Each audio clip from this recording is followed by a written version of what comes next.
அநேக வேளைகளிலே நம் பிள்ளைகள் நாம் சொன்ன காரியத்தை செய்யாமல் தாங்களே முடிவெடுத்து தவறான பாதையில் செல்லும்போது நம் மனம் வருத்தமுற்று பேசாமல் இருந்து விடுகிறோம்.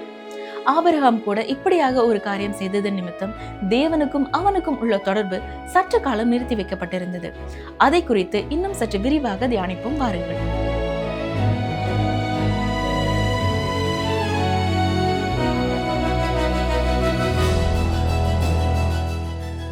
பிரியமானவர்களே, இன்னும் இந்த ஊடகத்தின் மூலமாய் உங்களை சந்திப்பதை குறித்து மகிழ்ச்சி அடைகிறோம். இந்த நாளின் வசனங்களுக்குள்ளே செல்லும் முன்பதாக நாம் ஜெபம் செய்வோம். எங்களை மிக அதிகமாய் நேசிக்கிற எங்கள் அன்பின் பரமபிதாவே, நாட்களையும் காலங்களையும் எங்களுடைய வாழ்க்கையை கூட்டிக் கொடுக்கிற கர்த்தாவே, இந்த நாளிலேயும் உங்களுடைய வார்த்தைகளை கேட்க எங்களுக்கு கொடுத்திருக்கிற வாய்ப்பிற்காக தாழ்மையோடும் உங்கள் இதயத்தோடும் நன்றி செலுத்துகிறோம், துதிக்கிறோம், ஸ்தோத்திரிக்கிறோம். இதை கவனித்து கொண்டிருக்கிற ஒவ்வொரு பெரியவர்கள், ஆண்டவரே, சிறியவர்கள், வாலிபர்கள் ஒவ்வொருவருக்காக நாங்கள் ஜெபிக்கிறோம். அவரவர் வாழ்க்கையிலே கர்த்தர் வைத்திருக்கிற திட்டங்களையும் நோக்கங்களையும் நிறைவேற்றி அவருடைய வாழ்க்கையில் உடைய நாமத்தை மகிமைப்படுத்த வேண்டும் என்று சொல்லி நாங்கள் ஜெபிக்கிறோம். யாராவது இந்த நேரத்தில் மனபாரத்தோடு கவலையோடு ஆண்டவரே உடைய வார்த்தைக்காக காத்திருப்பார்கள் என்றால் நீர் அவர்களோடு இடைபட வேண்டும் என்று சொல்லி நாங்கள் ஜெபிக்கிறோம். குடும்பத்தின் தேவைகளை சந்தித்தரலும் சுகவீனமாய் பலவீனமாய் இருக்கிறவர்களுக்கு கிருபையாய் அற்புதமான சுகத்தையும் பலத்தையும் கர்த்தர் கொடுக்க வேண்டும் என்று சொல்லி நாங்கள் ஜெபிக்கிறோம். குழப்பமான சூழ்நிலைகளில் இருக்கிறவர்களுக்கு உடைய வசனத்தின் மூலமாக தெளிவையும் வழிநடத்துதலையும் கர்த்தர் கொடுக்க வேண்டும் என்று சொல்லி நாங்கள் ஜெபிக்கிறோம். ஒவ்வொரு நாளும் எங்களோடு பேசுகிற ஜீவனுள்ள தேவனாய் நீர் இருப்பதற்காக உம்மை துதிக்கிறோம், ஸ்தோத்திரிக்கிறோம். இயேசு கிறிஸ்துவின் நாமத்தினாலே தாழ்மையோடு கேட்கிறோம் பிதாவே, ஆமென். அருமையானவர்களே, இன்று நாம் ஆதியாகமம் 12ஆம் அதிகாரம் 10ஆம் வசனம் முதல் 13ஆம் அதிகாரம் 18ஆம் வசனம் வரைக்கும் சிந்திக்க போகிறோம். வாசிக்கிறேன். ஆதியாகமம் 12:10. அத்தேசத்திலே பஞ்சம் உண்டாயிற்று. தேசத்திலே பஞ்சம் கொடிதாய் இருந்தபடியால் ஆபிராம் எகிப்து தேசத்திலே தங்கும்படி அவ்விடத்துக்கு போனான். ஆபிராம் இப்பொழுது கானான் தேசத்தில் இருக்கிறார். அது ஒரு ஆசீர்வதிக்கப்பட்ட இடம். அங்கே இருந்து விலகிச் செல்ல வேண்டும் என்று கர்த்தர் ஆபிராமிடம் கூறவில்லை. ஆனால் அந்த தேசத்திலே ஒரு பஞ்சம் வந்தது. நான் நினைக்கிறேன், ஒரு நாள் காலையிலே தன்னுடைய கூடாரத்தின் தொங்கு திரையை விலக்கி அவர் வெளியே எட்டி பார்த்த பொழுது மக்கள் எல்லாரும் கூட்டம் கூட்டமாய் போய் கொண்டிருந்திருப்பார்கள். உடனே சாராயை பார்த்து, சாராய் அங்கே பார், எல்லாரும் எகிப்துக்கு போகிறார்கள். இங்கே ஒரு பஞ்சம் இருக்கிறது, வர வர இது மோசமாகி கொண்டிருக்கிறது. எனவே நாமும் அங்கே எகிப்துக்கு போவது நல்லது என்று நினைக்கிறேன் என்று சொல்லியிருக்க வேண்டும். அதற்கு பதிலாக சாராயும், சரி, நான் உங்கள் மனைவி, நீங்கள் என்ன செய்ய விரும்புகிறீர்களோ நான் அதற்கு கீழ்ப்படுகிறேன், நானும் வருகிறேன், போகலாம் என்று கூறியிருப்பாள். சில நாட்களுக்கு பிறகு வடக்கு புறத்திலிருந்து தெற்கு நோக்கி செல்லும் பிரயாணிகளிடத்திலே ஆபிரகாம் பேசியிருக்க வேண்டும். அவர்கள் பஞ்சம் வர வர கொடூரமாக இருக்கிறது என்பதை தெரிவித்திருக்க வேண்டும். ஒரு நாள் மாலையில் சாராயை பார்த்து, சரி, நாமும் எகிப்து தேசத்திற்கு புறப்பட்டு போக வேண்டும் என்று நினைக்கிறேன், எல்லாவற்றையும் நாம் ஆயத்தம் செய்வோம் என்று கூறியிருக்க வேண்டும். விளைவாக ஆபிரகாமும் சாராயும் இப்பொழுது எகிப்தை நோக்கி போய்கொண்டிருக்கிறார்கள். பஞ்சம் வந்த காலத்தில் நீ எகிப்துக்கு போ என்று கர்த்தர் ஆபிரகாமோடு கூறவில்லை. இதை நாம் கவனிக்க வேண்டும். கடைசி முறை தேவன் அவருக்கு காட்சி அளித்த போது, ஆபிரகாமே, இதுதான் நான் சொன்ன தேசம், இந்த தேசத்தை தான் நான் உனக்கு கொடுக்க போகிறேன், நீ ஆசீர்வாதமாக இருப்பாய், இங்கே நான் உன்னை ஆசீர்வதிப்பேன் என்று கூறியிருந்தார். ஆனால் கவனியுங்கள், ஆபிரகாம் தேவனை நம்பவில்லை. அவர் எகிப்து தேசத்திற்கு புறப்பட்டு போனார். வேத புத்தகத்தில் எகிப்து என்பது உலகத்தின் ஒரு அடையாளமாக அல்லது நிழலாக இருக்கிறது என்று சொல்லலாம். வேதாகமம் முழுவதும் நீங்கள் இதை பார்க்கலாம். இந்த காலத்தில் அங்கே சென்று பார்த்தவர்களும் அது உலகம் என்பதற்கு ஒரு அடையாளமாகவே இருக்கிறது என்பதை கூறுகிறார்கள். ஆனால் கானான் தேசத்திலே வாழ்ந்து கொண்டிருந்த ஆபிரகாம் இப்பொழுது எகிப்து தேசத்திற்கு புறப்பட்டு போகிறார். பிரியமான சகோதரனை, சகோதரியே, இன்றைக்கும் உலகம் கிறிஸ்துவை அறிந்தவர்களையும் தன் பக்கம் இழுக்கும் விதம் மிக ஆச்சரியமானதாய் இருக்கிறது. அவர்களிலே பலர் சாக்கு போக்குகளை சொல்கிறார்கள். தாங்கள் செய்யும் காரியங்களை நியாயப்படுத்துகிறார்கள். நாங்கள் திங்கட்கிழமை காலை அதிகாலமே வேலைக்கு செல்ல வேண்டும், எனவே இரவு ஆராதனைக்கு வர முடியாது, ஜெப கூட்டத்திற்கு வர முடியாது என்று சாக்கு போக்கு சொல்கிறார்கள். என் பிள்ளைகளுக்கு பரீட்சை வருகிறது, எனவே அவன் வாலிபர் கூட்டத்திற்கு வரமாட்டான் என்று சொல்லுகிறார்கள். எல்லாருமே திங்கட்கிழமை காலையிலே வேலைக்கு செல்ல வேண்டியது இருக்கிறது, உண்மைதான். ஆனால் ஞாயிறு ஆராதனைகளிலே வந்து பங்கு பெறுவதற்கு சாக்கு போக்கு சொல்லுகிற அதே மனிதர்கள் வார நாட்களிலே ஒரு விருந்து நிகழ்ச்சிக்கு சென்றுவிட்டு அங்கே இசை மற்றும் நீண்ட உரையாடல்களுடன் கூடிய ஒரு சலிப்பூட்டும் நிகழ்ச்சியிலே வெகு நேரம் உட்கார்ந்திருப்பார்கள். அப்பொழுது அடுத்த நாள் காலை வேலைக்கு எழுந்து செல்வதை பற்றி அல்லது பிள்ளைகள் பள்ளிக்கு செல்ல வேண்டும் என்பதை பற்றி அவர்கள் கவலைப்படுகிறதில்லை என்பதுதான் ஆச்சரியமாயிருக்கிறது. இப்படித்தான் உலகம் இன்று அநேக கிறிஸ்தவர்களை தன்வசப்படுத்தி வைத்து கொண்டிருக்கிறது. கிறிஸ்துவுக்காக தியாகம் பண்ண வேண்டிய ஒவ்வொரு காரியத்திற்காகவும் அவர்கள் சொல்லுகிற சாக்கு போக்கு வேதனையானதாக இருக்கிறது. அன்று எகிப்திற்கு சென்று கொண்டிருந்த ஆபிரகாமை நீங்கள் வழியிலே சந்தித்து, சற்று நெருங்கள் ஆபிரகாம், நீங்கள் தவறான திசையிலே போய் கொண்டிருக்கிறீர்கள், நீங்கள் இந்த தேசத்திலேயே தங்கியிருக்க வேண்டும் என்று சொல்லியிருந்தால் அதற்கு ஆபிரகாம் மிக சிறந்த காரணங்களை கொடுத்திருப்பார் என்று நான் நினைக்கிறேன். ஒருவேளை அவர் உங்களை பார்த்து, இதோ பாருங்கள், என் ஆடுகள் எல்லாம் மிகவும் மெலிந்து விட்டன, அவற்றிற்கு இங்கே மேய்ச்சல் நிலமே இல்லை, ஆனால் எகிப்தில் ஏராளமான மேய்ச்சல் நிலங்கள் இருப்பதால் நாங்கள் அங்கே போகிறோம் என்று சொல்லியிருக்கக்கூடும். ஆம், அதன்படியே அவர்கள் அங்கே சென்று விட்டார்கள். இருந்தாலும் அங்கே சென்றவுடனே அங்கே ஒரு பிரச்சனை எழும்புகிறது. அது சாராயை பற்றிய பிரச்சனை. ஏனென்றால் அவள் ஒரு அழகான பெண்ணாய் இருந்தாள். அடுத்த 2 வசனங்களை பாருங்கள். ஆதியாகமம் 12, 11, 12 வசனங்கள். அவன் எகிப்துக்கு சமீபமாய் வந்தபோது தன் மனைவி சாராயை பார்த்து, நீ பார்வைக்கு அழகுள்ள ஸ்திரீ என்று அறிவேன், எகிப்தியர் உன்னை காணும்போது இவள் அவனுடைய மனைவி என்று சொல்லி என்னை கொண்டு போட்டு உன்னை உயிரோடே வைப்பார்கள்.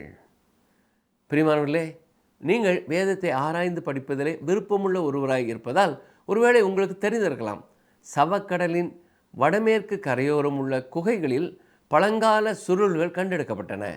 அவை சவக்கடல் சுருள்கள் என்று அழைக்கப்படுகின்றன. ஆரம்ப நாட்களிலே விசுவாசமற்ற அறிஞர்கள் வேத புத்தகம் தவறு என்று நிரூபிக்கும் ஏதோ ஒன்று தங்களுக்கு கிடைத்து விட்டதாக நினைத்தார்கள். ஆனால் அதன் பிறகு அந்த விமர்சனங்கள் எவ்வளவு அமைதியாகிவிட்டது என்பதை நீங்கள் கவனித்தீர்களா? வேதத்துக்கு முரணான எதையும் அந்த சுருள்களிலிருந்து அவர்கள் புரிந்து கொண்டதாக தெரியவில்லை. அந்த சுருள்களில் ஒரு தொகுப்பை மட்டும் விரிக்க முடியவில்லை. ஏனென்றால் அவை மிகவும் நைந்து போய் பழமையாகிவிட்டது.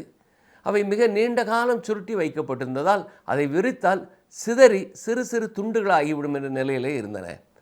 அந்த சுருள்களிலும் லாமேக் என்ற ஒரு பெயரை மட்டும் அவர்களால் படிக்க முடிந்தது. அதனால் அவை லாமேக் என்ற புத்தகத்தின் ஒரு பகுதி என்றும் வேத புத்தகத்தின் தள்ளுபடி ஆகமங்களிலே ஒன்று என்றும் கூறப்பட்டது. ஆனால் அது எவ்வளவு தவறான கணிப்பு! இஸ்ரவேல் நாடு அந்த சுருள்களை விலை கொடுத்து வாங்கியது. அங்கே அருங்காட்சியகத்தில் இருந்த நிபுணர்கள் அந்த சுருள்களை ஈரப்படுத்தி மென்மையாக்கி மெதுவாக கொஞ்சம் கொஞ்சமாக கவனமாக அதை பிரித்தார்கள். அந்த சுருள்களில் ஆதியாகமம் 12, 13, 14, 15 ஆகிய அதிகாரங்கள் இருப்பதை அறிஞர்கள் கண்டறிந்தார்கள். ஆம், அவை வேத புத்தகத்தின் வசனங்களாக இல்லாமல் அந்த வசனங்களுக்கான ஒரு விளக்க உரையாய் இருந்தது. 12ஆம் அதிகாரத்தை பற்றிய பகுதியில் சாராயின் அழகை பற்றி சொல்லப்பட்டிருந்தது. அவளுடைய அங்க அடையாளங்களை விவரித்து அவள் எவ்வளவு அழகாய் இருந்தாள் என்று அதிலே கூறப்பட்டிருக்கிறது. தேவனுடைய வார்த்தைகளிலே அவளை பற்றி நாம் வாசிப்பதை இது உறுதிப்படுத்துகிறது. அந்த சுருளிலே சொல்லப்பட்டிருக்கிற மற்றொரு காரியம் தெளிவாக கண்டுபிடிக்கப்பட்டுள்ளது. அதுதான் ஆதியாகமம் 13ஆம் அதிகாரம் 17ஆம் வசனத்திலே நான் வாசிப்பது போல, தேவன் ஆபிரகாமிடம், நீ எழுந்து தேசத்தின் நீளமும் அகலமும் எவ்வளவோ அவ்வளவும் அதை சுற்றி நட என்று சொன்ன பிறகு அவர் மேற்கொண்ட பயணத்தை பற்றிய விளக்கத்தை தந்திருக்கிறது. அந்த சூழலில் ஆபிரகாம் தனது பயணத்தை பற்றி தானே விவரிப்பது போல அங்கே சொல்லப்பட்டிருக்கிறது. அந்த தேசத்தின் அழகு மற்றும் வளத்தை பற்றியும் வேதவசனம் கூறியிருப்பதை அது உறுதிப்படுத்துகிறது. அது உண்மையில் ஆபிரகாமா என்பது நமக்கு தெரியாது. ஆனால் ஒரு நேரில் கண்கண்ட சாட்சி விவிலிய பதிவை சந்தேகத்திற்கு இடமில்லாமல் உறுதிப்படுத்தி இருக்கிறது. இன்று இந்த தேசத்திலே செல்லும் அநேகர் அது எப்படி பாலும் தேனும் ஓடுகிற ஒரு தேசம் என்று அழைக்கப்பட்டது என்பதை புரிந்து கொள்ள முடியாமல் தவிக்கிறார்கள். ஏனென்றால் அந்த நிலத்திலே இன்று காணும் பாழடைந்த நிலைமை ஏற்பட காரணம் என்ன என்பதை உபாகம புத்தகம் நமக்கு தெரிவிக்கிறது. ஆனால் ஆபிரகாமின் காலத்திலே அது ஒரு மகிமையான தேசமாய் இருந்திருக்கிறது. இருந்தாலும் அங்கேயும் பஞ்ச காலங்கள் ஏற்பட்டிருக்கின்றன. அத்தகைய ஒரு காலத்திலே தான் ஆபிரகாம் அந்த தேசத்தை விட்டு எகிப்திற்கு சென்றிருக்கிறார். ஆபிரகாம் எகிப்தை நெருங்கிய பொழுது தன் மனைவியின் அழகினாலே தன்னுடைய உயிருக்கு ஆபத்து ஏற்படக்கூடும் என்பதை உணர்ந்தார். எனவே தான் சாராயிடம் இவ்வாறு கூறினார். பாருங்கள், ஆதியாகமம் 12, 13. ஆகையால் உன் நிமித்தம் எனக்கு நன்மை உண்டாகும்படிக்கும் உன்னாலே என் உயிர் பிழைக்கும்படிக்கும் நீ உன்னை என் சகோதரி என்று சொல் என்றான். கவனித்தீர்களா? இங்கே ஆபிரகாம் சாராய் தன்னுடைய சகோதரி என்று சொல்லும்படியாக கேட்டுக்கொள்கிறார். இதை சற்றே பின்னாலே நாம் பார்க்கும் பொழுது இது ஒரு அரை பொய் என்பதை நாம் புரிந்து கொள்ளலாம். சில நேரங்களிலே முழு பொய்யை விட ஒரு அரை பொய் மிகவும் மோசமானது. அது நிச்சயமாக ஏமாற்றும் நோக்கத்திலே சொல்லப்பட்டது. இங்கே ஆபிரகாமின் பயம் நியாயமானதுதான். ஏனென்றால் பார்வோன் சாராயை சிறைப்பிடித்து சென்று விட்டான். எஸ்தர் புத்தகத்தின் மூலமாக அந்த காலத்திலே ஒரு பெண் ஒரு ஆட்சியாளரின் மனைவியாவதற்கு முன்னால் ஒரு குறிப்பிட்ட ஆயத்த காலம் இருந்தது என்பதை நாம் பார்க்கிறோம்.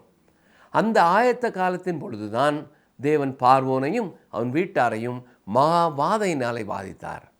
அது மட்டுமல்ல, சாராயை அவன் தன் மனைவியாக எடுத்துக்கொள்ளக்கூடாது என்பதையும் அவனுக்கு தெரியப்படுத்தினார். தொடர்ந்து பாருங்கள், வசனங்கள் 18 முதல் 20 வரை, ஆதியாகமம் 12 18 முதல் 20 வரை. அப்பொழுது பார்வோன் ஆபிராமை அழைத்து, நீ எனக்கு ஏன் இப்படி செய்தாய்? இவள் உன் மனைவி என்று நீ எனக்கு அறிவியாமற் போனதென்ன? இவளை உன் சகோதரி என்று நீ சொல்ல வேண்டுவது என்ன? இவளை நான் எனக்கு மனைவியாக்கி கொண்டிருப்பேனே, இதோ உன் மனைவி, இவளை அழைத்து கொண்டு போ என்று சொன்னான். பார்வோன் அவனை குறித்து தன் மனுஷருக்கு கட்டளை கொடுத்தான். அவர்கள் அவனையும் அவன் மனைவியையும் அவனுக்குண்டான எல்லாவற்றையும் அனுப்பிவிட்டார்கள். இங்கே நாம் கவனிக்க வேண்டிய மற்றும் ஒரு முக்கியமான சத்தியம், தேவன் ஆபிராம் சாராய் இவர்களின் வாழ்க்கையிலே வெளியே இருந்து செயல்படுகிறார். ஆனால் அவர்கள் எகிப்து தேசத்தில் இருந்த காலத்தில் தேவன் அவர்களுக்கு தன்னை காண்பிக்கவில்லை. அதாவது ஆபிரகாமோடு தேவன் தொடர்பு கொள்ளவே இல்லை, அவனோடு பேசவில்லை.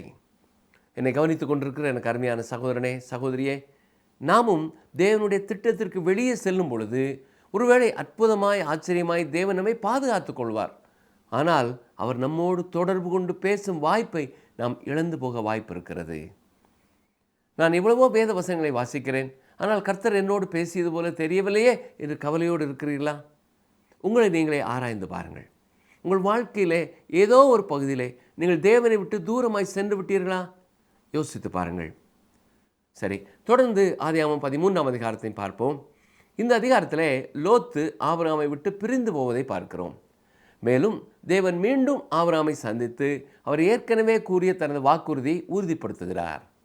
13ஆம் அதிகாரத்திலே நாம் பார்ப்பது போல ஆபிரகாம் குடும்பமும் லோத்துவின் குடும்பமும் எகிப்து தேசத்தை விட்டு மீண்டும் கானான் தேசத்துக்குள்ளே வருகிறார்கள்.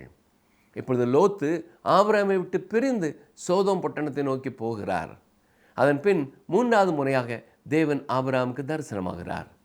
நான் ஏற்கனவே கூறிய போல ஆபிரகாம் எகிப்து தேசத்திலே தங்கியிருந்த காலங்களிலெல்லாம் தேவன் ஆபிரகாமோடு தொடர்பு கொள்ளவே இல்லை. மேலும் ஆபிரகாம் லோத்தோடு கூட இணைந்திருந்த எந்த காலத்திலும் தேவன் ஆபிரகாமுக்கு தரிசனமாகவில்லை. ஆபிரகாம் எகிப்தை விட்டு மீண்டும் கானான் தேசத்துக்குள் வந்த பின், லோத்தும் அவன் குடும்பமும் பிரிந்து சென்ற பின் தேவன் ஆபிரகாமுக்கு காட்சி கொடுக்கிறார். பாருங்கள், வாசிக்கிறேன். ஆதியாகமம் 13 முதல் 2 வசனங்கள். ஆபிரகாமும் அவன் மனைவியும் அவனுக்கு உண்டான யாவும் அவனுடனே லோத்தும் எகிப்தை விட்டு தென் திசையில் வந்தார்கள். ஆபிரகாம் மிருக ஜீவன்களும் வெள்ளியும் பொன்னுமான ஆஸ்திகளை உடைய சீமானாய் இருந்தான். இந்த வசனங்களை நாம் வாசிக்கும் பொழுது நாம் புரிந்து கொள்வது என்ன? அந்த கால உலக செல்வந்தர்களில் ஒருவராய் ஆபிரகாம் இருந்திருக்கிறார். வசனம் 3, அவன் தன் பிரயாணங்களிலே தெற்கே இருந்து பெத்தேல் மட்டும், பெத்தேலுக்கும் ஆயிக்கும் நடுவாக தான் முன்பு கூடாரம் போட்டதும். இப்பொழுது ஆபிரகாம் எருசலேம் பட்டணத்திற்கும் வடக்கு சென்றார். தெற்கே வரும்பொழுது எபிரோன் மட்டும் வந்தார். இப்பொழுது அவர் எருசலேமிற்கு வடக்கே பெத்தேல் என்னும் இடத்திற்கு வருகிறார். ஆதியாகமம் 13:4, தான் முதல் ஒரு பலிபீடத்தை உண்டாக்கினதுமான ஸ்தலம் மட்டும் போனான். அங்கே ஆபிரகாம் கர்த்தருடைய நாமத்தை தொழுது கொண்டான். ஆபிரகாம் தன் வாழ்க்கையிலே தட்டு தடுமாறி விழுந்தாலும் மீண்டும் தேவனிடத்திலே வருகிறார். இயேசு கூறிய தூரம் போன இளைய குமாரன் அவன் அப்பாவினிடத்திலே திரும்பி வந்தது போல தேவனிடத்திலே திரும்ப விரும்பும் எந்த ஒரு ஆணையும் அல்லது எந்த ஒரு பெண்ணையும் போல ஆபிரகாம் தேவனிடத்திலே திரும்பி வருகிறார். ஆதியாகமம் 13:5 பாருங்கள். ஆபிரகாமுடைய வந்த லோத்துக்கும் ஆடு மாடுகளும் கூடாரங்களும் இருந்தன. எகிப்தில் இருந்த காலத்திலே லோத்தும் தன் செல்வ செழிப்பில் வளர்ச்சி கண்டது போல தெரிகிறது. அடுத்த 2 வசனங்களையும் வாசிப்போம். ஆதியாகமம் 13, 6, 7 வசனங்கள். அவர்கள் ஒருமித்து குடியிருக்க அந்த பூமி அவர்களை தாங்கக்கூடாது இருந்தது. அவர்களுடைய ஆஸ்தி மிகுதியாக இருந்தபடியால் அவர்கள் ஒருமித்து வாசம் பண்ண ஏதுவில்லாமற் போயிற்று. ஆபிரகாமுடைய மந்தை மேய்ப்பருக்கும் லோத்துவுடைய மந்தை மேய்ப்பருக்கும் வாக்குவாதம் உண்டாயிற்று. அக்காலத்திலே கானானியரும் பெருசியரும் அத்தேசத்தில் குடியிருந்தார்கள். கர்த்தருடைய வார்த்தையை நம்மோடு கூட பேச நாம் அனுமதிப்போம் என்றால் கர்த்தருடைய வார்த்தை மிகவும் அற்புதமான ஒன்று என்பதை நாம் புரிந்து கொள்வோம். ஆபிராம் எகிப்து தேசத்தில் இருந்தபொழுது பெற்றுக்கொண்ட 2 காரியங்கள் அவருக்கு மிகுந்த வேதனையை உண்டு பண்ணியது என்பதை நாம் கவனிக்க வேண்டும். முதலாவதாக ஆபிராம் பெற்றுக்கொண்ட செல்வ செழிப்பு, இரண்டாவதாக அவர்கள் குடும்பத்தோடு ஆபிராம் சேர்த்து கொண்ட ஆகார் என்னும் எகிப்தின் அடிமை பெண். இந்த ஆகாரை குறித்து நாம் சற்று பின்னாலே பார்ப்போம். இப்பொழுது ஆபிராம் பெற்றிருந்த செல்வ செழிப்புகளை குறித்து கவனிப்போம். இதன் விளைவாக இப்பொழுது லோத்து ஆபிராமை விட்டு பிரிந்து செல்ல வேண்டியது இருக்கிறது. ஏனென்றால் அவர்கள் இருவரின் வேலையாட்களுக்குள்ளே பிரச்சனை வந்துவிட்டது. நான் வாசித்த அந்த வசனத்திலே கானானியரும் பெருசியரும் அங்கே கானான் தேசத்தில் குடியிருந்தார்கள் என்று வாசித்ததை கவனித்தீர்களா? இப்பொழுது ஆபிராமின் மேய்ப்பர்களுக்கும் லோத்துவின் மேய்ப்பர்களுக்கும் சண்டை ஏற்படுகிறது. நிச்சயமாய் அதன் விளைவாக ஆபிராமுக்கும் லோத்துக்கும் கூட இடையிலே கருத்து வேறுபாடுகள் உண்டாகியிருக்கும். கானானியர் ஒருவேளை பெருசியரை பார்த்து அவர்கள் இருவரையும் பார்த்தாயா இப்பொழுது சண்டையிட்டுக் கொள்கிறார்கள். இதற்கு முன்பு கானான் வந்தபொழுது உண்மையான கடவுளை தொழுது கொள்ளும்படியாய் அவருக்கு பலிபீடங்களை எல்லாம் கட்டினார்கள். ஆபிரகாமை நாம் அவ்வளவு உயர்வான ஒரு மனிதனாய் நினைத்தோம். ஆபிரகாம் உண்மை உள்ளவராக இருந்தார், எல்லாவற்றிலும் நேர்மையாக இருந்தார், அவரை உயர்ந்த மனிதராக நாம் நோக்கி பார்த்தோம். ஆனால் இப்பொழுது அவர்களிடையே ஏற்பட்டிருக்கிற சச்சரிவை பாருங்கள் என்று பேசியிருப்பார்கள். இந்த முறை கானானுக்குள்ளே வந்த ஆபிரகாமையும் லோத்தையும் குறித்து கானானியர்களும் பெருசியர்களும் உயர்வான எண்ணம் கொள்ளவில்லை. இன்றைக்கும் காணப்படுகிற பல திருச்சபை பிரிவுகள் வெவ்வேறு பெயர்களை கொண்டதாக இருந்தாலும் அந்த திருச்சபைகளுக்குள்ளும் உண்மையான சகோதர அன்பு இல்லாமல் சண்டைகளும் சச்சரவுகளும் வழக்குகளும் இருப்பதை பார்க்கிறீர்கள். சபைகளுக்குள்ளே இப்படிப்பட்ட சண்டை சச்சரவுகள் இருக்கும் பொழுது இதை குறித்து வெளியே உள்ள மக்களும் அறிந்து கொள்கிறார்கள். இதனால் தான் பலர் கிறிஸ்துவை குறித்து சிறந்த முறையிலே அறிந்திருந்தாலும் கேள்விப்பட்டிருந்தாலும் திருச்சபையின் அங்கங்களாக இணைந்து கொள்ள அவர்கள் முன் வருகிறதில்லை. திருச்சபைக்கு வெளியே சண்டை வரலாம், ஆனால் சண்டை செய்வதற்கு நான் திருச்சபைக்குள்ளே செல்ல வேண்டிய அவசியம் இல்லை என்று சொல்கிறார்கள். இயேசு கிறிஸ்து தனது சீடர்களை பார்த்து அல்லது திருச்சபையை பார்த்து, நீங்கள் அடிப்படைவாதிகளாக இருந்து ஒரு சபையை உருவாக்கினால் நீங்கள் என்னுடைய சீடர்கள் என்று மற்றவர்கள் அறிந்து கொள்வார்கள் என்று சொல்லவே இல்லை. இதற்கு மாறாக இயேசு என்ன சொன்னார் தெரியுமா? கவனியுங்கள், வாசிக்கிறேன். யோவான் 13:35, நீங்கள் ஒருவரில் ஒருவர் அன்புள்ளவர்களாக இருந்தால் அதனால் நீங்கள் என்னுடைய சீஷர்கள் என்று எல்லாரும் அறிந்து கொள்வார்கள் என்றார். பிரியமானவர்களே, திருச்சபையிலே நீங்கள் சண்டையிட்டுக் கொள்வதை வெளியே இருக்கிற தேவனை அறியாத மக்கள் கவனித்துக் கொண்டிருக்கிறார்கள் என்பதை மறந்து போக வேண்டாம். உங்கள் சண்டைகளினாலே நீங்கள் கிறிஸ்துவின் நாமத்தை தூஷிக்கிறீர்கள் என்பதை என்றைக்காவது யோசித்து பார்த்திருக்கிறீர்களா? பாஸ்கர் ஒரு நல்ல குடும்பத்திலே பிறந்து வளர்ந்தவர் தான். ஆனால் அவர் இயேசு கிறிஸ்துவை தன்னுடைய வாழ்க்கையிலே ஏற்றுக்கொள்ளவில்லை. இதை குறித்து அவருடைய மனைவி விசுவாசிகளான தங்கள் உறவினரிடத்திலே பல நேரம் வேதனைப்பட்டிருக்கிறார்கள். இதற்கு காரணம் அவர்கள் வீட்டின் உள்ளே தொடர்ந்து நடைபெற்று கொண்டிருந்த ஒரு நிகழ்ச்சி தான். பாஸ்கருடைய சகோதரி இருவர் அவர்களோட கூட தங்கியிருந்தார்கள். அவர்கள் 2 பேரும் வெவ்வேறு சபைகளுக்கு சென்று வந்தார்கள். பொதுவாக ஞாயிறு இரவு நேரங்களிலே இந்த 2 சகோதரிகளும் தங்கள் சபையிலே நடைபெற்று கொண்டிருக்கும் சண்டைகளை பற்றி விமர்சனம் செய்து தங்கள் சொந்த கருத்துக்களை சொல்வார்கள் அல்லது தங்கள் போதகர்களை குறித்து குறை சொல்வார்கள். இதையெல்லாம் தொடர்ந்து கவனித்த பாஸ்கருக்கு திருச்சபையில் நன்மை உண்டு, திருச்சபையின் தலையாகிய இயேசு கிறிஸ்துவை தன் வாழ்க்கையிலே தலைவராக ஏற்றுக்கொள்ள வேண்டும் என்பதை குறித்து சிந்திக்கவே முடியவில்லை.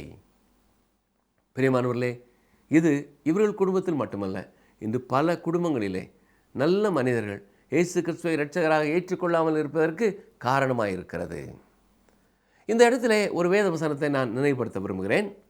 அன்பு இல்லாதவன் தேவனை அறியான். மற்றவர்களை மன்னிக்க இயலாதவன் தேவனிடத்திலிருந்து உண்மையான மன்னிப்பையும் புது வாழ்க்கையும் பெற்றுக்கொள்ளவில்லை. பல திருச்சபைகளின் இப்படிப்பட்ட அவல நிலையினாலே பலர் ஆராதனைகளுக்கு வந்து பங்கு பெறுகிறதில்லை. இன்னும் சிலர் வேறு சபைகளை தேடி செல்கிறார்கள். இன்று திருச்சபைகளை சுற்றி இருக்கும் அநேகர் இயேசு கிறிஸ்துவை ஏற்றுக்கொள்ளாமல் இருப்பதற்கு காரணம் இப்படிப்பட்ட பரிதாபமான ஒரு நிலைதான். ஒவ்வொரு சபையிலும் விசுவாசிகள் இணைந்து இப்படிப்பட்ட நிலை மாற வேண்டும் என்பதற்காக கருத்தோடு ஜெபிக்க கடமைப்பட்டிருக்கிறார்கள். 2 பேர் 3 பேர் இணைந்து ஜெபித்ததினாலே பல தேசங்களிலே எழுப்புதல் ஏற்பட்டிருக்கிறது. அருமையான சகோதரனே, சகோதரியே, இதை குறித்த பாரத்தை உங்கள் உள்ளத்திலே கர்த்தர் கொடுப்பார் என்றால் என்னை கவனித்து கொண்டிருக்கிற நீங்கள் இதற்காக ஜெபியுங்கள். என்னை கவனித்துக் கொண்டிருக்கிற அருமையான சகோதரி சகோதரியே, நீங்கள் ஒருவேளை இந்த திருச்சபையின் பிரச்சனைகளுக்கு காரணமாக இருப்பீர்கள் என்றால் உங்களை நீங்களே ஆராய்ந்து பார்த்து மனம் திரும்புங்கள். உங்களை சுற்றி இருக்கிற அநேகர் இயேசு கிறிஸ்துவை ஏற்றுக்கொள்ளாமல் போவதற்கு நீங்கள் தடையாக இருக்கிறீர்கள் என்பதை புரிந்து கொள்ளுங்கள். தேவன் நினைத்தால் உங்களை அந்த இடத்திலிருந்து எடுத்து போட முடியும். இன்னமும் அவர் அதை செய்யாமல் இருக்கிறார் என்றால் நீங்கள் மனம் திரும்ப வேண்டும் என்று அவர் காத்திருக்கிறார். ஆதியாகமம் 13 8 9 வசனங்களை பாருங்கள். ஆபிராம் லோத்தை நோக்கி, எனக்கும் உனக்கும் என் மெய்ப்பருக்கும் உன் மெய்ப்பருக்கும் வாக்குவாதம் வேண்டாம், நாம் சகோதரர். இந்த தேசமெல்லாம் உனக்கு முன் இருக்கிறது அல்லவா? நீ என்னை விட்டு பிரிந்து போகலாம். நீ இடதுபுறம் போனால் நான் வலதுபுறம் போகிறேன், நீ வலதுபுறம் போனால் நான் இடதுபுறம் போகிறேன் என்றான். இங்கே ஆபிராம் முன்னின்று இந்த பிரிவை எடுத்து சொல்கிறார். ஆம், பெரிய மனம் படைத்தவர்களே இவ்வாறு கூற முடியும்.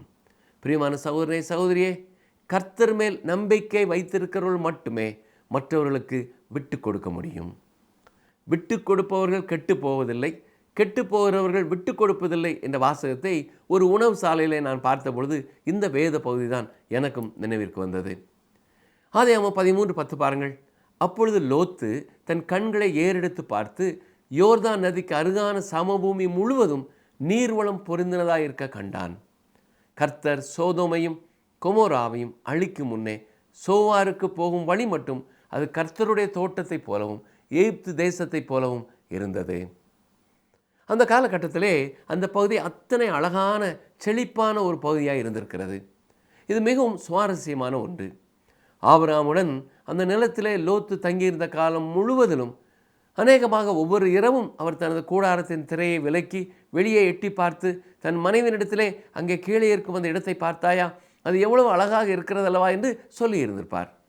காலையிலே அவர் எழுந்திருக்கும் பொழுது, அடடா, கீழே பார்ப்பதற்கு எவ்வளவு ஈர்ப்பாக இருக்கிறது என்று கூறியிருப்பார்.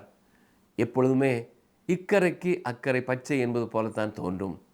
ஒரு முடிவை எடுத்து செல்ல வேண்டிய அந்த நாள் வந்த பொழுது லோத்து எந்த திசையிலே சென்றார் என்பது உங்களுக்கு தெரியும். ஆம், அருமையான சகோதரனை சகோதரியே, எந்த மனிதனும் திடீரென்று எந்த ஒரு காரியத்திலேயும் வீழ்ச்சி அடைவதில்லை. அது எப்பொழுதும் ஒரு குறிப்பிட்ட காலகட்டங்களை எடுத்துத்தான் நடக்கிறது. முதலாவது உங்கள் கண்கள் அந்த காட்சியை விரும்பி பார்க்கிறது. பின்னர் அதை நோக்கி நீங்கள் கூடாரம் அமைக்கிறீர்கள், அதாவது அங்கு செல்வதற்கு ஆயத்தமாகிறீர்கள். அதுவே ஆரம்பம். லோத்தும் தன் கண்களை ஏறெடுத்து அந்த சமவெளியை பார்க்கிறார். பின் அந்த திசையிலேயே செல்கிறார். அதுவே அவர் தன் வாழ்க்கையிலே செய்த மிகப்பெரிய ஒரு தவறு என்று சொல்லலாம். ஆனால் ஆரம்ப நாட்களிலே லோத்து அதை அறிந்திருக்கவில்லை. பாருங்கள், ஆதியாகமம் 13:13 சோதோமின் ஜனங்கள் பொல்லாதவர்களும் கர்த்தருக்கு முன்பாக மகா பாவிகளுமாய் இருந்தார்கள். ஆம், இந்த வசனத்தில் சொல்லப்பட்டிருக்கிறது போலவே அந்த ஜனங்கள் இருந்தார்கள். அங்கே புறப்பட்டு சென்ற லோத்துவிற்கும் அவன் மனைவிக்கும் என்ன ஆயிற்று என்பதை பின்னர் நாம் பார்க்க போகிறோம். ஆதியாகமம் 13:14 லோத்து ஆபிராமை விட்டு பிரிந்த பின்பு கர்த்தர் ஆபிராமை நோக்கி, உன் கண்களை ஏறெடுத்து நீ இருக்கிற இடத்திலிருந்து வடக்கையும் தெற்கையும் கிழக்கையும் மேற்கையும் நோக்கிப்பார். இங்கே நாம் பார்ப்பது போல லோத்து ஆபிராமை விட்டு பிரிந்த பின் கர்த்தர் 3ஆம் முறையாக ஆபிராமுக்கு தரிசனமாகிறார். இங்கே ஆபிராமுக்கு கொடுக்கப்படுகிற கட்டளை என்ன? நீ இருக்கிற இடத்திலிருந்து வடக்கேயும் தெற்கேயும் கிழக்கையும் மேற்கேயும் நோக்கிப்பார். இந்த இடத்தை தான் தேவன் ஆபிரகாமுக்கு கொடுக்க போகிறார். ஆபிரகாமுக்கு மட்டுமல்ல, அதற்கு பின்னர் மற்ற விசுவாச தகப்பன்மார்களுக்கும் தொடர்ந்து காட்சி அளித்த பொழுது இந்த இடத்தை பற்றிய எல்லை கோடுகளை வகுத்தார். தேவன் இன்றும் இந்த காரியத்தை குறித்து மிகவும் தெளிவாயிருக்கிறார். நிகழ்ச்சியை கவனித்துக் கொண்டிருக்கிற அருமையானவர்களே, வாக்குத்தத்தம் பண்ணப்பட்ட தேசம் எவ்வளவு உண்மையான ஒரு இடமோ அதுபோல பரலோகமும் ஒரு உண்மையான இடமாகும். அது எங்கோ இருக்கும் ஒரு அழகான தீவு அல்ல, அது மிகவும் தெளிவான ஒரு இடம். அதை பற்றி தேவனுடைய வார்த்தை மிகவும் குறிப்பிட்டு நமக்கு சொல்லுகிறது. வெளிப்படுத்தின விசேஷத்திலே தேவன் அதை மிக தெளிவாக நமக்கு சொல்லியிருக்கிறார். அவர் அதை சுற்றி எல்கைகளை வகுத்திருக்கிறார். அதை பற்றி நாம் ஓரளவு தெரிந்து கொள்ள முடியும். தேவன் கற்பனையான விஷயங்களை கையாளுகிறதில்லை, மாறாக உண்மையான மற்றும் நடைபெறப்போகிற காரியங்களையே அவர் கையாளுகிறார். ஆதியாகமம் 13:15-16 வசனங்களை பாருங்கள். நீ பார்க்கிற இந்த பூமி முழுவதையும் நான் உனக்கும் உன் சந்ததிக்கும் என்றைக்கும் இருக்கும்படி கொடுத்து உன் சந்ததியை பூமியின் தூளை போல பெருக பண்ணுவேன். ஒருவன் பூமியின் தூளை எண்ணக்கூடுமானால் உன் சந்ததியும் எண்ணப்படும். தேவன் இந்த மனிதனுக்காக என்ன செய்கிறார் பார்த்தீர்களா? இந்த இடம் ஆபிரகாமுக்கு என்று முன்குறிக்கிறார். அது மட்டுமல்ல, அவனுடைய சந்ததி எண்ணிலடங்காததாக இருக்கும் என்பதையும் வாக்கு பண்ணுகிறார். அந்த வாக்குறுதி உண்மையானதால் ஆபிரகாமின் சந்ததியினர் இன்றும் உலகத்தின் பல பகுதிகளிலே வாழ்ந்து கொண்டிருக்கிறார்கள். ஆதியாகமம் 13:17, நீ எழுந்து தேசத்தின் நீளமும் அகலமும் எம்மட்டோ அம்மட்டும் நடந்து திரி, உனக்கு அதை தருவேன் என்றார். சவக்கடல் அருகே குகையில் எடுக்கப்பட்ட தோல் சுருள் ஒன்றிலே ஆதியாகம புத்தகத்தின் இந்த பகுதி குறிப்பிடப்பட்டிருக்கிறது. அது ஆபிரகாமே அந்த பகுதியை குறித்து எழுதியது போல் எழுதப்பட்டிருக்கிறது. அந்த குறிப்பிட்ட காலத்திலே அது அப்படிப்பட்ட அற்புதமான ஒரு இடமாய் இருந்திருக்கிறது. ஆதியாகமம் 13:18, அப்பொழுது ஆபிரகாம் கூடாரத்தை பெயர்த்து கொண்டு போய் எபிரோனில் இருக்கும் மம்ரேயின் சமபூமியில் சேர்ந்து குடியிருந்து அங்கே கர்த்தருக்கு ஒரு பலிபீடத்தை கட்டினான். ஆபிரகாம் எங்கு சென்றாலும் ஒரு பலிபீடத்தை கட்டுகிற சிறந்த நபராய் இருந்தார். இதனால் ஆபிரகாம் எங்கெங்கே சென்றிருந்தார் என்பதை உங்களால் எப்பொழுதும் சொல்ல முடியும். மனிதன் நிலவிலே தன் கால் தடத்தை விட்டு வந்தான். ஒரு கொடியையும் நாங்கள் அமைதிக்காக வந்திருக்கிறோம் என்ற சிறிய வாசகத்தையும் விட்டு வந்தார்கள். ஆனால் தேவனுடைய வார்த்தையை வைத்து விட்டு வரவில்லை. ஆபிரகாமின் சிந்தனைக்கும் நாம் இன்று வாழும் காலத்தின் சிந்தனைகளுக்கும் இடையே உள்ள வேறுபாட்டை இது வெளிப்படுத்துகிறது. மம்ரே என்பதற்கு ஒரு பொருள் செழுமை என்பதாகும். மற்றும் எபிரோன் என்றால் ஐக்கியம் என்று பொருளாகும். தங்குவதற்கு அது ஒரு அற்புதமான இடம். இன்றைய காலத்தில் ஆபிரகாம் இருந்த மரம் மற்றும் அங்கிருக்கும் கிணறு எங்கே இருக்கிறது என்பதை ஓரளவுக்கு துல்லியமாக கண்டறிய முடியும். செழுமையும் தேவனோடு ஐக்கியம் உள்ள இடத்துல இருப்பது ஒரு சிறந்த காரியம் பிரியமானவர்களே. இதுதான் ஆபிரகாமின் வீடாக இருந்திருக்கிறது. அங்கேதான் அவர் இறுதியாக அடக்கம் செய்யப்பட்டார். இந்த வேத பகுதியிலே நாம் பார்ப்பது போல ஆபிரகாமும் லோத்தும் செய்த தவறுகளை நம் வாழ்க்கையிலே செய்து விடாதபடி கவனமாக இருப்போம். எந்த சூழ்நிலையிலும் கர்த்தரை மட்டும் நம்பி அவருடைய விருப்பத்தை மட்டும் நிறைவேற்றி கொண்டே வருவோம். கர்த்தருடைய கிருபை உங்களோடும் உங்கள் குடும்பத்தோடும் தங்கியிருப்பதாக. ஆமேன்.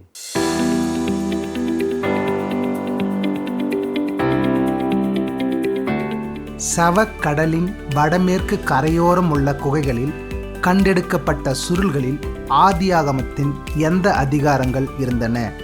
ஆப்ஷன் ஏ 11, 12, 13 மற்றும் 14 ஆகிய அதிகாரங்கள்.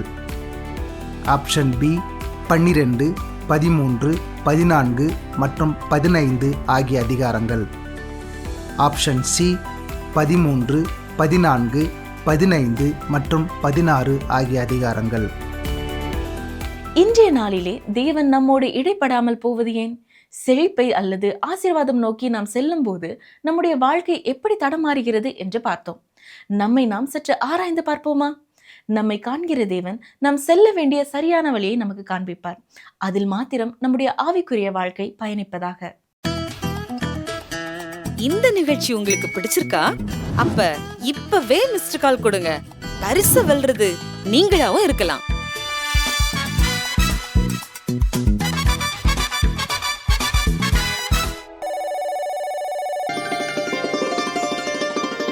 கர்த்தராகிய நான் நீதியின்படி உம்மை அழைத்து உம்முடைய கையை பிடித்து உம்மை தற்காத்து உம்மை ஜனத்திற்கு உடன்படிக்கையாகவும் ஜாதிகளுக்கு ஒளியாகவும் வைக்கிறேன். ஏசாயா 42:7.